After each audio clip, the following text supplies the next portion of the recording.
मी पण अनेकदा पुणे जिल्ह्याचा पालकमंत्री असताना मी माझ्या परीने प्रयत्न केला, पालकमंत्री नसतानाही प्रयत्न केला, परंतु तिथं आता काही दुकानं आहेत, काही इतर जणांचे व्यवसाय आहेत. आम्ही त्यांच्याशी चर्चा केली आणि त्यांना विनंती केली की आपण ह्याच्यातनं मार्ग काढू. हे अशा प्रकारची जी काही स्मारक असतात त्याला एक आगळं वेगळं महत्त्व असतं आणि त्याच्यात तुमचं आम्हाला नुकसान करायचं नाही, तुम्हाला पण योग्य पद्धतीचा मोबदला देण्याची राज्य सरकारची भूमिका आहे. परंतु काहींना पटलं नाही, काहींना पटलं, परंतु काही जण म्हणाले आम्हाला हे मान्य नाही, आमचं आहे तिथंच व्यवसाय आम्हाला सुरू ठेवायचे. आणि कोर्टामध्ये गेल्यानंतर काल नवरात्राच्या दिवशीच मुंबई उच्च न्यायालयाने तो ऐतिहासिक निकाल दिला. खऱ्या अर्थानं महिला शक्तीचा जागर घुमला असं म्हटलं तर काही चुकीचं ठरेल असं मला वाटत नाही.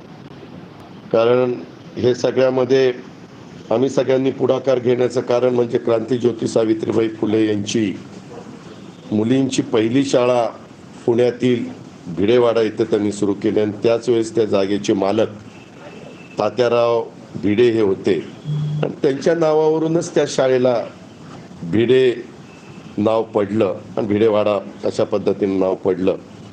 आणि पुणे महानगरपालिकेच्या मुख्य सभेमध्ये देखील हे राष्ट्रीय स्मारक घोषित करण्याचा ठराव 2008च्या स्थायी समितीच्या मीटिंगमध्ये मांडण्यात आला आणि या जागेचं भूसंपादन करण्याच्या करता पण मान्यता देण्यात आली.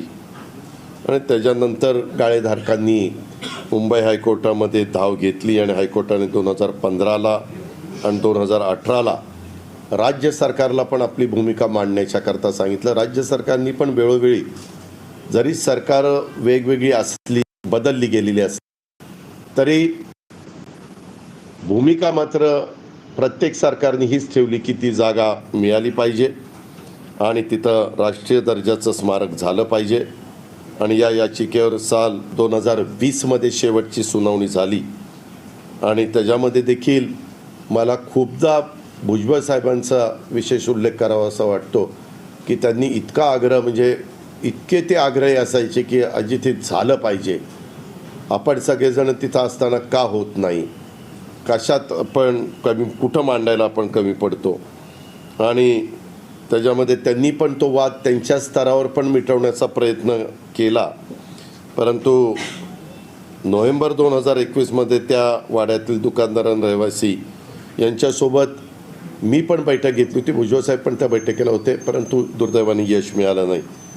आणि पुण्यातील भिडेवाड्याच्या संदर्भात स्थानिक जे पोटभाडेकरूंनी पुणे मनपा आणि राज्य सरकारच्या विरोधात दाखल केलेली याचिका मुंबई उच्च न्यायालयाने फेटाळली आणि भिडेवाडा हे क्रांतीज्योती सावित्रीबाई फुले यांचं स्मारक करण्याचा मार्ग अखेर मोकळा झालेला आहे.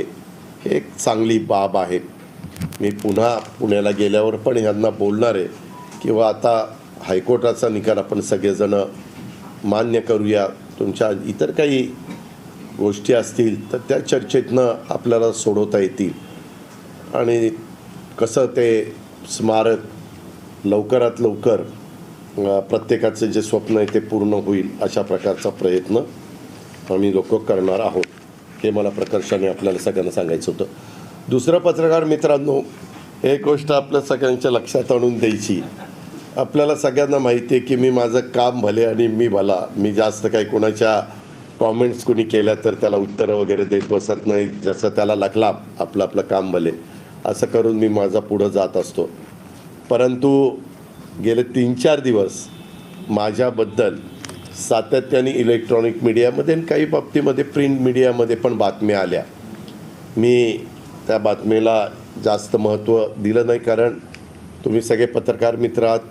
तुम्ही जर बारकाईने बघितलं तर तसा त्या बातमीशी माझा अर्थार्थी दुरान्वय देखील संबंध नाही. आपल्याला सगळ्यांना माहिती आहे की अनेक वर्ष पुणे जिल्ह्याचा पालकमंत्री मी फक्त 99 ते 2004 साली नव्हतं. त्याच्यानंतर ज्या ज्या सरकारमध्ये काम केलं त्यांनी मला पुण्याचा पालकमंत्री ठेवलं. अपवाद फक्त मी सरकारमध्ये नव्हतो तो काळ होता आणि त्याच्यामुळं नेहमीच माझी कामाची पद्धत असते की ज्या जिल्ह्याची जबाबदारी आपल्यावर असेल त्या जिल्ह्याचे विकासाचे प्रश्न मार्गी लागावेत. त्याच्यामध्ये ॲज अ गार्डियन मिनिस्टर या नात्याने ज्या काही आढावा बैठका घ्यायच्या असतात, मी आत्ता पण उपमुख्यमंत्री 100 दिवस झाले होऊन गेलो, त्याही वेळेस तुम्ही बघताय की माझ्याकडं अनेकदा अनेक बैठका चाललेल्या असतात, अनेक मिटिंग, अनेक आढावा आम्ही घेत असतो आणि त्या कामाला कशी गती देता येईल, काही प्रॉब्लेम असतील सर सॉल्व कसे करता येतील, अशा प्रकारचा आमचा प्रयत्न असतो. थोडंसं सुरुवातीला पत्रकार मित्रांनी बातम्या पण दिल्या, अजित पवार वित्त नियोजन खात्याचा मंत्री आहे, ह्या खात्याचे आढावा घेतो, त्या खात्याचा आढावा घेतो. वास्तविक आढावा घेतला म्हणजे काही जो त्या खात्याचा मंत्री असतो त्याचं काही काढून घेतलं अशातला होत नाही. उलट त्या मंत्र्यांना पण कधी कधी एखादी गोष्ट फायनान्समुळं थांबलेली असते, कधी एखादी गोष्ट प्लॅनिंगने काही प्रश्न निर्माण केलेले असतात, कधी एखादी गोष्ट काही आणखीन कुठल्या डिपार्टमेंटचा प्रश्न येतो तिथं थांबलेली असते, कधी एखादी मीटिंग झाल्यावर पाठपुरावा होत नाही म्हटल्यानंतर थोडंसं ते साईडला काम पडतं. असं होऊ नये म्हणून आम्ही ते आढावा घेत असतो. आणि तसं पुण्यामध्ये देखील मी नेहमीच आढावा घेतो. पुण्यातल्या पत्रकार मित्रांना माहिती आहे, पुणेकरांना पण सगळ्यांना माहिती आहे.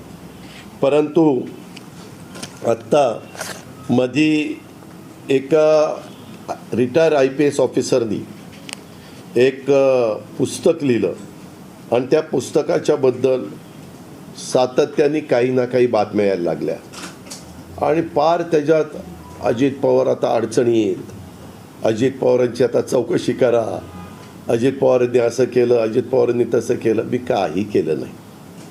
मी आपल्याला सगळ्यांना सांगतो की त्याच्या संदर्भात मी एक क्लिप बघितली एका चॅनलला. तत्कालीन विभागीय आयुक्त आणि राज्य शासनाचे म्हणजे दिलीप बंड यांनी सविस्तर स्पष्टीकरण केलं.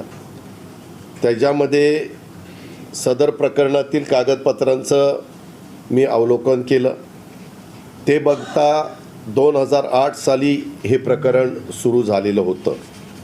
पत्रकार मित्रांनो, 2008 साली हे प्रकरण ज्यावेळेस सुरू झालं त्यावेळेस आता काही जण हयात पण नाही आहेत, परंतु 2008ला महाराष्ट्र शासनाच्या गृह विभागाने 21 फेब्रुवारीला एक GR काढला आणि त्याच्यामध्ये अशी प्रस्तावना लिहिली, पुणे शहर या परिसरातील वाढते औद्योगिकरण व त्यासाठी लागणारे पोलीस कार्यालय व निवासस्थानाची गरज भागवणी यासाठी पोलीस विभागाकडे उपलब्ध असलेल्या जागेचा कशा प्रकारे उपयोग करता येईल याचा विचार करून त्या अनुषंगाने प्रस्ताव तयार करण्यासाठी संबंधितांची समिती गठीत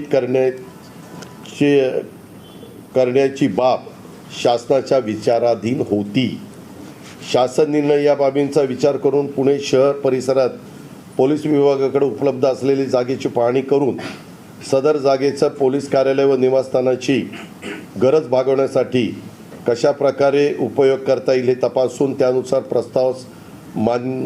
प्रस्ताव शासनास सादर करण्याकरता खालील प्रमाणे समितीची गठीत करण्याचा शासन मान्यता देण्यात येत आहे.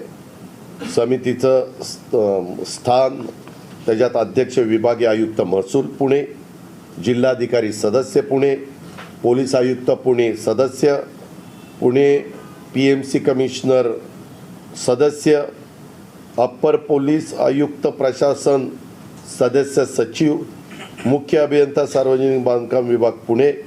उपरोक्त समितींना आपला अहवाल व प्रस्ताव 3 महिन्यात शासनास सादर करावा. महाराष्ट्राचे राज्यपाल यांच्या आदेशानुसार गृह विभागाच्या कार्यसन अधिकाऱ्याचं सहीचं ही 6 जणांची समिती नेमली. त्याचं हे पत्र हे 21 फेब्रुवारी 2008चं.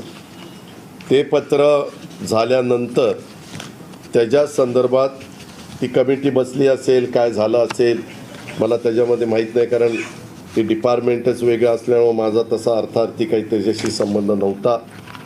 परंतु त्या संदर्भामध्ये पुढे हे पत्र होतं 21 फेब्रुवारीला आणि त्यांना ते द्यायला सांगितलेलं होतं.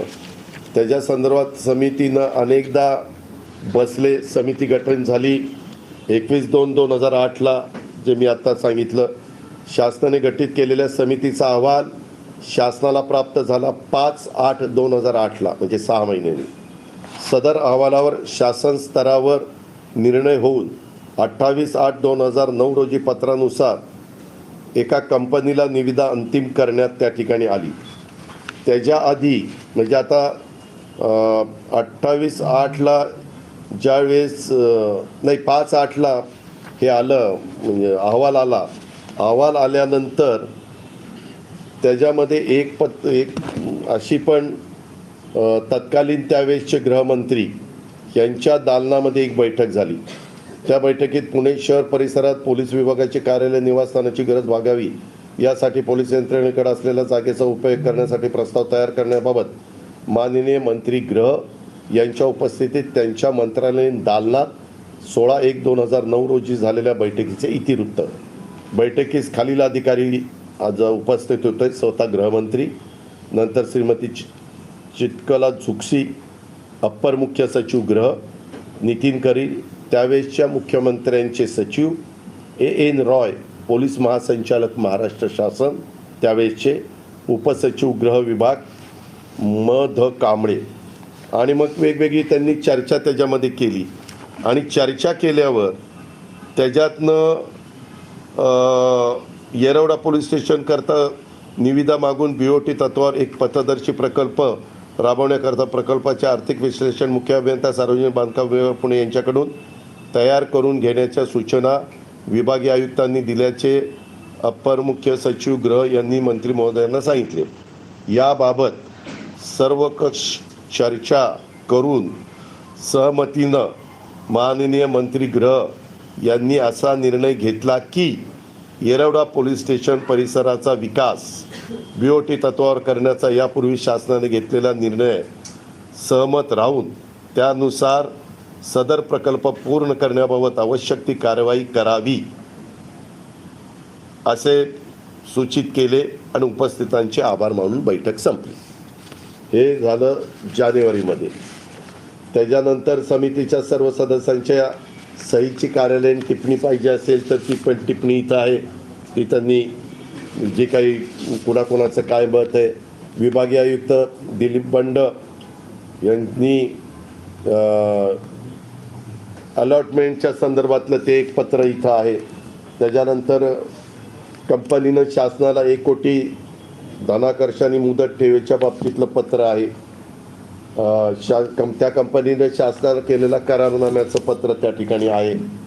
कंपनीबरोबर करारनाम्याची अंमलबजावणी करणं शक्य नाही याबाबत शासनाने पुन्हा पत्र दिलं. मी ह्याच्यामध्ये खोलात गेल्यानंतर बाबा हा निर्णय सगळा झालेला होता आणि मग नंतर काय झालं तर हा निर्णय काही कुणामुळं बदलला गेला नाही. काही जण असं दाखवतात किंवा मी विरोध केला म्हणून काल ज्यांनी दिल्लीमध्ये पत्रकार परिषद घेऊन सांगितलं तसं ह्याच्यात दिसत नाही. त्याच्यामध्ये काय झालं, एक कंपनीच्या संदर्भामध्ये ईडीनं काहीतरी पुढची कारवाई केली आणि त्याच्यामध्ये ही कंपनी होती असं काहीतरी पुढं आलं आणि त्याच्यामुळं हे सगळं सरकार दरबारीच सगळं रद्द करण्याचा निर्णय घेण्यात आला. आणि आज देखील ती जागा गव्हर्मेंट ऑफ महाराष्ट्राच्या ताब्यामध्ये, पोलीस खात्याच्याच ताब्यामध्ये. पत्रकार मित्रांनो, मला तुम्हाला दुसरं एक सांगायचं आहे. आपल्या इथं 36 जिल्हे, 36 जिल्ह्यामध्ये 36 पालकमंत्री असतात. पालकमंत्री आपापल्या पद्धतीनं आढावा घेत असतात, परंतु ज्या त्या खात्याच्या बद्दलच्या जागेचा निर्णय घेत असताना एक तर निर्णय घेण्याचा अधिकार कॅबिनेटला असतो, कॅबिनेट सर्वोच्च असते.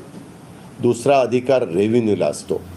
कुठलीही जागा असली तर ती जागा त्या डिपार्टमेंटला डायरेक्ट देता येत नाही, ती रेव्हेन्यूकडं, महसूलकडं वर्ग करावी लागते आणि मग महसूल ती कुणाला द्यायचं ते त्या ठिकाणी ठरवते. अशा प्रकारच्या आजपर्यंतच्या अनेक घटना आणि तुम्ही पण पत्रकार मित्रांनाही माहिती असेल की अशा प्रकारे कामाची पद्धत असते.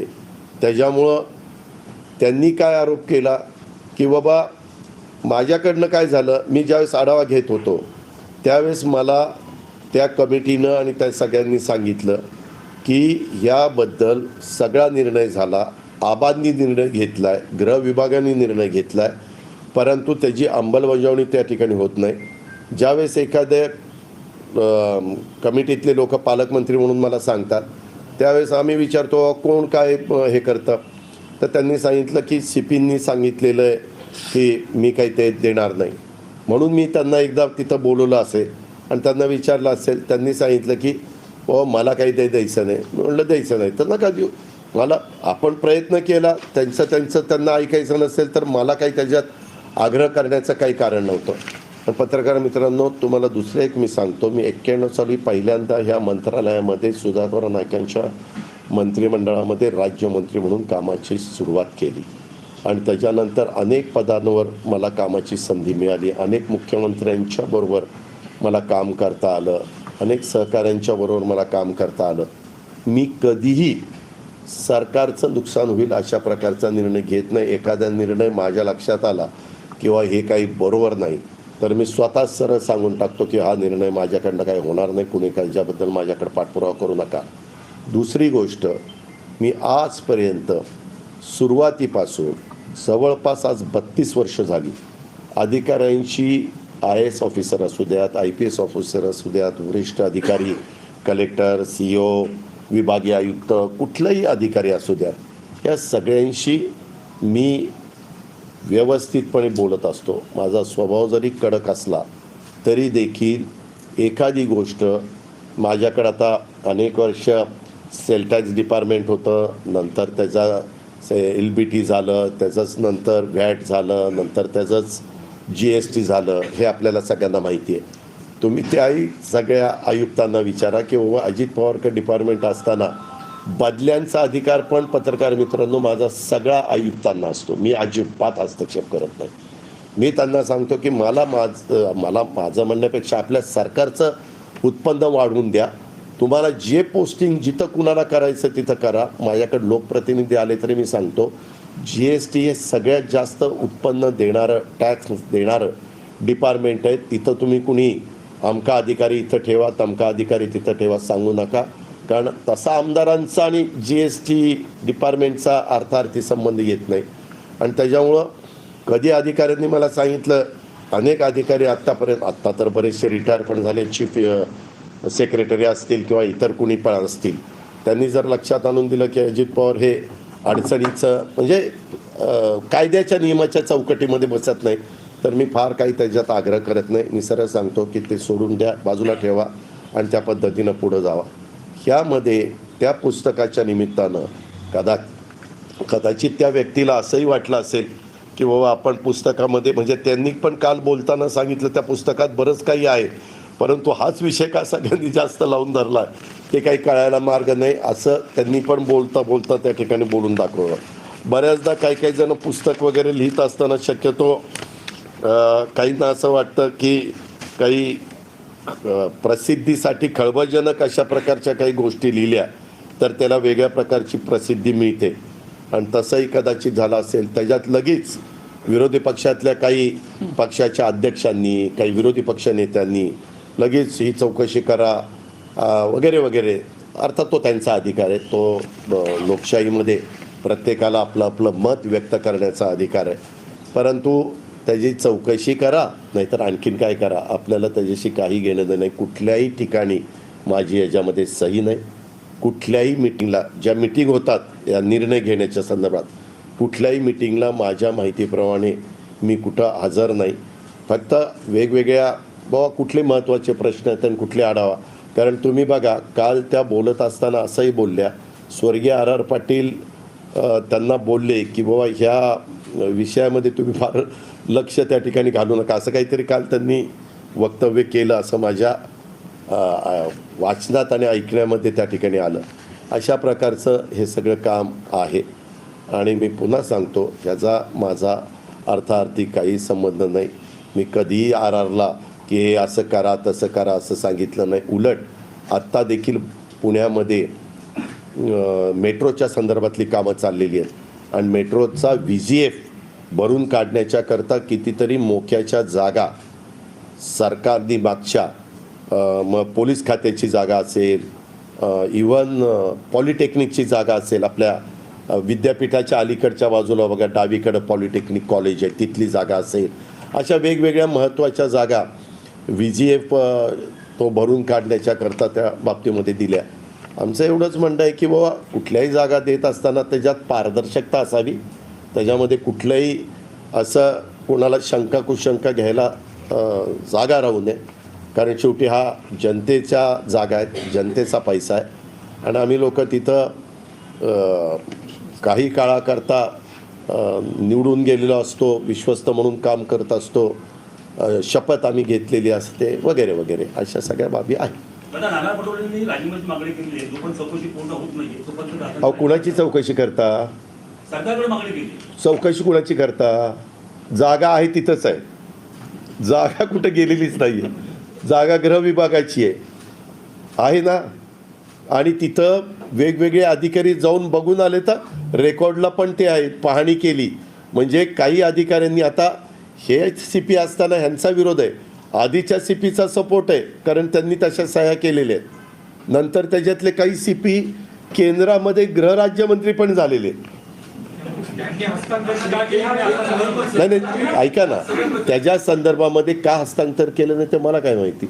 त्यांनी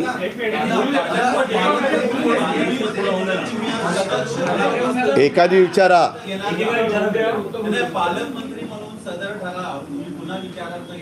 नाही माझं काय कारण आहे ते ठरावं. मी याच्यामध्ये कुठंही नमतो. गृह विभागाची जागा गृह विभागाने समिती केलेली होती, त्यांनी त्याच्यामध्ये GR काढलेला होता. माझा काहीच संबंध नाही. मला कशाला ती जागा कुणाला दुसऱ्याला द्यायला मी निघालो.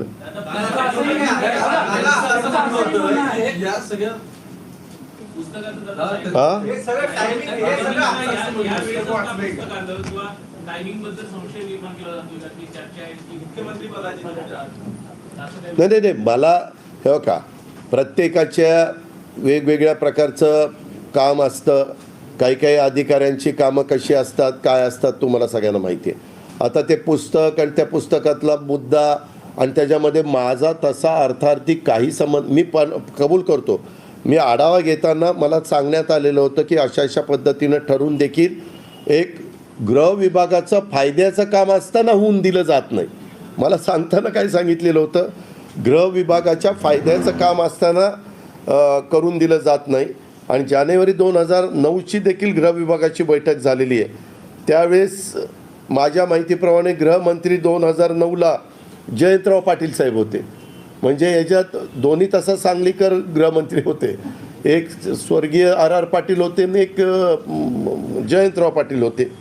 आणि 26/11ला आपल्या जयंतराव RRनी राजीनामा दिला आणि 1 वर्षाच्या करता मला वाटतं जयंतरावांना त्यावेळेस पक्षाने गृहमंत्रीपदाची जबाबदारी दिली होती.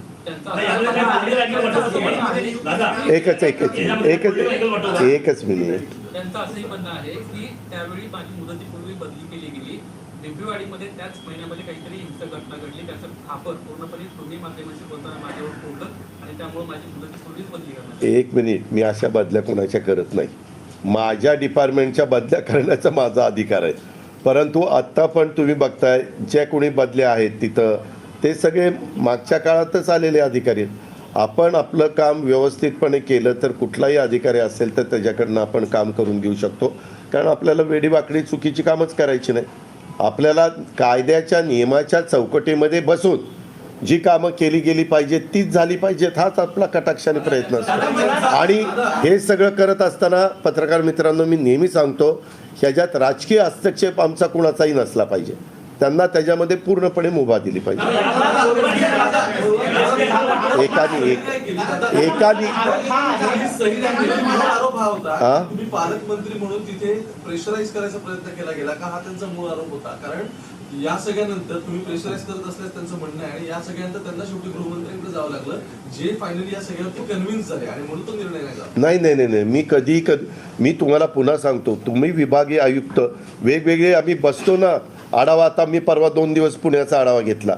वेगवेगळे प्रश्न, इतके पुण्यामध्ये प्रश्न असतात, मेट्रोचे प्रश्न असतात, महावितरणचे प्रश्न असतात, ट्रॅफिकचे प्रश्न असतात, तुम्ही कोयता गँगचे प्रश्न असतात, वेगवेगळे अनेक प्रश्न. ससूनच्या मध्ये तो काही प्रश्न निर्माण झालेले होते आणि त्या संदर्भात त्यांनी मला कोणी सांगितलं की बाबा अशा अशा प्रकारे आमची समिती नेमली, असं झालं आहे तसं झालं आहे आणि ती जागा आपल्याला गृह विभागाला चांगल्या प्रकारे घरं बांधून मिळत आहेत, क्वार्टर्स बांधून मिळत आहेत, त्यांची अवस्था अतिशय दयनीय आहे आणि कुठंही नुकसान नाही, उलट आहे ते फायद्याचंच आहे वगैरे वगैरे.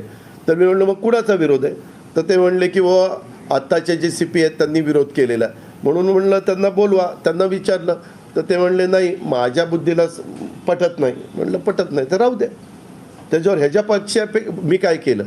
दादा तुम्ही आताच ही सगळी बातमी किंवा आता जे पुस्तक पुढे येणं बातमी म्हणणं त्याची याचं हे जे टायमिंग आहे, कारण चर्चा हे काम पत्रकार मित्रांचं आहे की हेच टायमिंग गाठायचं कारण काय? मला काय करायचं?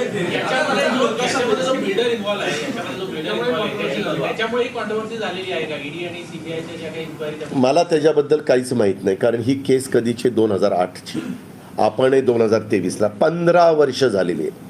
15 वर्ष काही साधा काळ नाही आहे. त्याच्यामुळं त्या संदर्भात पेपर्स आहेत, सगळ्या काही गोष्टी आहेत. काही कुठल्या माहितीच्या अधिकारात तुम्ही पण माहिती मागितली तर कुठली माहिती झाकून राहणारी नाही आहे. आणि त्याच्याबद्दल त्यावेळेस या कमिटीचे अध्यक्ष होते दिलीप बंड, त्यांनी पण प्रेस कॉन्फरन्स घेऊन काय सांगितलं, त्यांनी पण काय सांगितलं, ह्याच्यात अजित पवारांचा काही संबंध नाही. हे गृह विभागाने घेतलेलं काम आहे आणि मी ती कमिटी नेमलेलीच नाही. मला माहिती पण नव्हती अशी काही कमिटी नेमलेली. दादा त्यांचं म्हणणं आहे की त्यांना CID मध्ये नियुक्ती मिळणार होती, मात्र याला विरोध केल्यामुळे नियुक्ती मिळाली आणि पृथ्वीराज चव्हाण म्हणतात की त्यावेळेचा मित्रपक्ष होता त्यांनी विरोध केल्यामुळे आम्ही त्यांना अजिबात नाही. पृथ्वीराज चव्हाण तसं म्हणालेले नाही. तुम्ही तसं सांगू नका. त्यांनी सांगितलं की बाबा अशा पद्धतीनं बदल्या होत असतात आणि त्या बदल्या करत असताना हा संपूर्ण अधिकार त्याची कमिटी वगैरे असते त्या पोलीस वरिष्ठांच्या बदल्यांच्या संदर्भातली. आणि तुम्हाला प्रत्येकाला माहिती आहे की कोण कशा कशा पद्धतीनं काम करतं. हे काही मग हे झालं होतं तर हे आत्ता काढायचं काय कारण होतं? मग ते तेव्हाच का नाही काढलं? म्हणाल्या काय आराराबांबद्दल तुम्ही इतकं वाईट म्हणाल की ते बोलू किंवा लिहूही शकत नाही.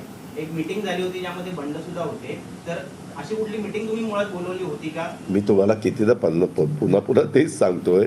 मला फक्त एकदा सांगितल्यानंतर मी बाबा ते त्यांनी सांगितल्यावर परत मी त्या कामाकडे डुंकून बघितलं नाही. आता तेच देत नाही, त्यांच्या खात्याच्या वरिष्ठांनी सांगून ते केलेलं नाही. आणि पण त्या जे सांगतायत की त्यांनी विरोध केला म्हणून ती जागा वाचली, तसं अजिबात नाही आहे.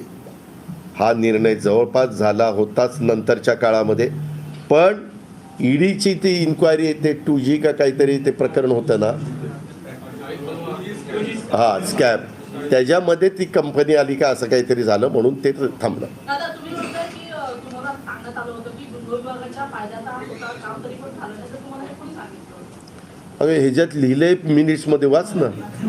ह्यामध्ये विभागीय आयुक्तांचे जे काही हे आहे किंवा मी मगाशी तुम्हाला वाचून दाखवलं त्याच्या संदर्भात RR पाटलांनी पण मिटिंग घेतली. त्याच्यामध्ये तेच झालं की निवासस्थानाची गरज, पोलीस यंत्रणेकडे जागेचा उपयोग, ती 16/1ची नाही 16/1/2009. हा मग ते गृहमंत्री तेव्हा ते असतील, कोण कोणतरी गृहमंत्री होतं, जे असेल ते असेल. आणि त्याच्या संदर्भात विश्लेषण वगैरे ते सगळं आहे.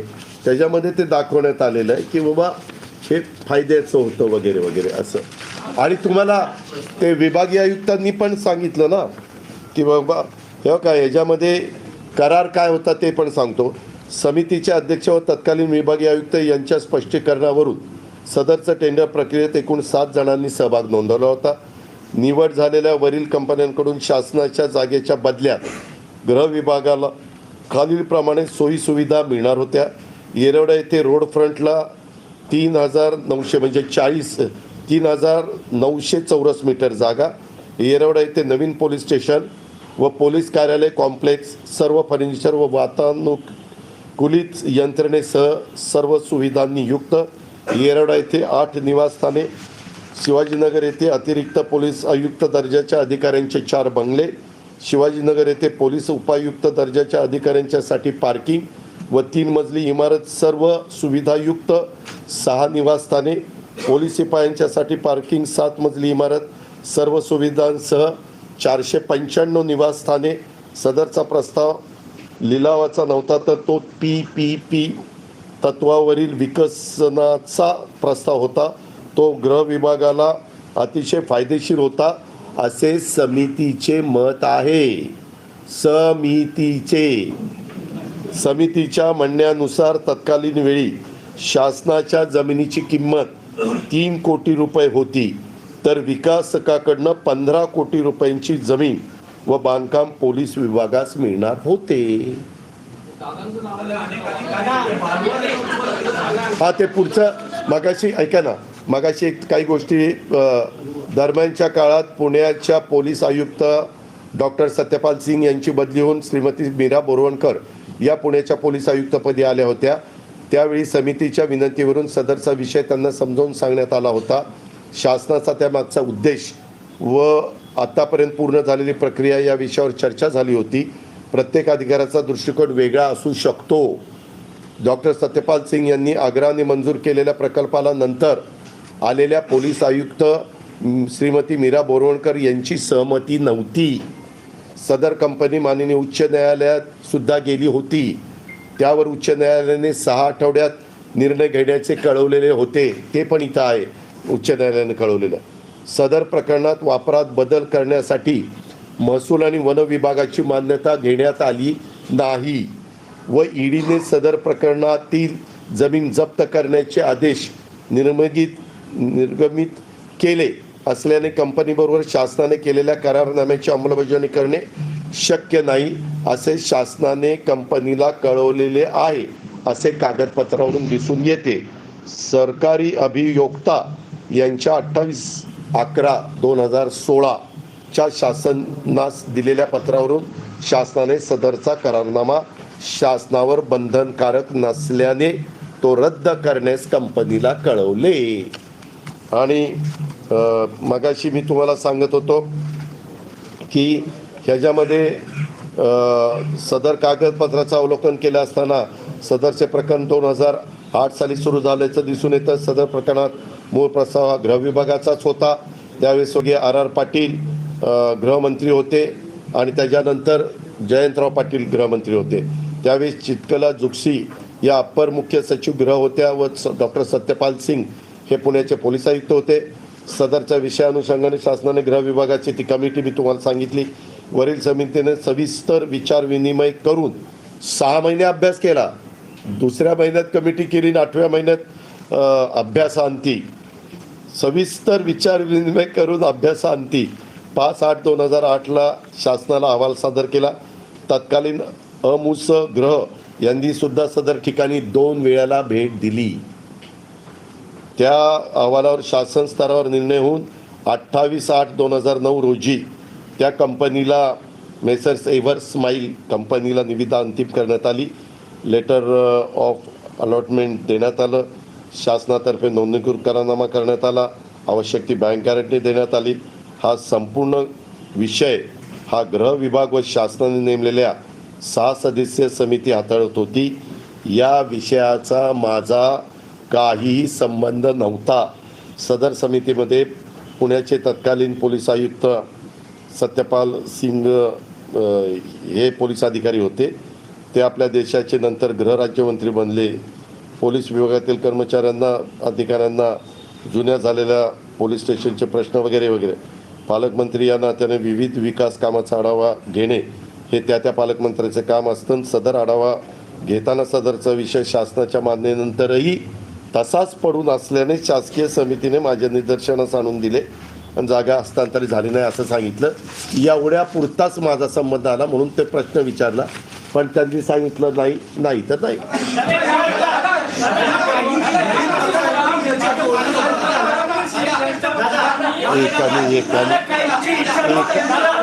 एकानी काहींची इच्छा नसताना पुण्याचे पालकमंत्री झाला. 2008चं प्रकरण असं उघडून काढलं जातं. काय नाही रे, या बघ अजिबात योगायोग नाही, अजिबात नाही.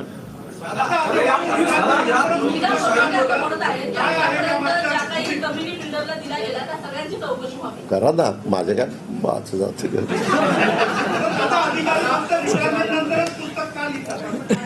अहो मला तर एखादी माझ्या डोक्यात आज सांगितलं की IAS ऑफिसर महत्त्वाचे अधिकारी रिटायर झाल्यानंतर अशा पद्धतीनं काही लिखाण करायचं म्हटलं तर त्याची पूर्वपरवानगी घ्यावी लागते म्हणे.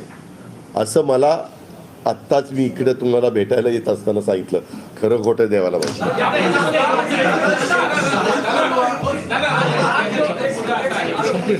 याच्यामध्ये एकच मुद्दा असा आहे की काय एकच मुद्दा आहे. त्यात 2 गृहमंत्री इन्व्हॉल्व होते, त्यांची नावं तुम्ही घेतली. जयंत पाटील पण गृहमंत्री होते, RR पाटील थांबलेत नाही. तर जयंत पाटलांनी सुद्धा या संदर्भात काही स्पष्टीकरण दिलं पाहिजे किंवा त्यांच्याबद्दल काही नाही पण अहो माझं काय म्हणणं आहे, कुणी स्पष्टीकरण द्यायचं काही कारण नाही. जर जागाच जिथं आहे तर स्पष्टीकरण देऊन शेळ्या कढीला ऊत कशाला आणायचं चाललंय.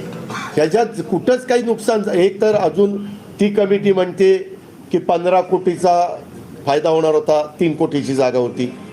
आता तोही मुद्दा राहिलेलाच नाही ना. ह्याच्यात जर देऊन काही झालं असतं तर बाबा चौकशी करा, खरंच 15 कोटीचा फायदा झाला का, खरंच जागेची किंमत त्यावेळेस 3 कोटी होती का, रेडी रेकनरचा दर काय होता, हे करावं लागलं असतं. पण तसं काहीच झालेलं नाही ना. आपल्याला वेगळ्या बातम्या भरपूर आहेत, हे कशाला करायचं.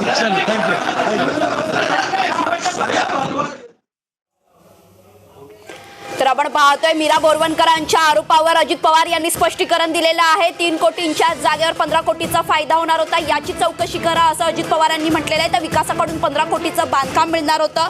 बोरवणकरांच्या आरोपाशी माझा काहीही संबंध नाही असं अजित पवारांनी म्हटलंय. मी कुठलंही चुकीचं काम केलं नाही, तर त्या आरोपांना मी फारसं महत्त्व देत नाही. हे प्रकरण आत्ता काढायचं काय कारण होतं, तेव्हाच बोरवणकर याबाबत का बोलल्या नाहीत असं देखील अजित पवारांनी म्हटलंय. मीरा बोरवणकरांच्या आरोपांवर अजित पवारांनी आता स्पष्टीकरण दिले. भूखंडाबाबत विचारणा केली हे कबूल करतो, पण प्रकल्प रखडल्याने केवळ आढावा घेतला असल्याचं अजित पवारांनी म्हटलेलं आहे.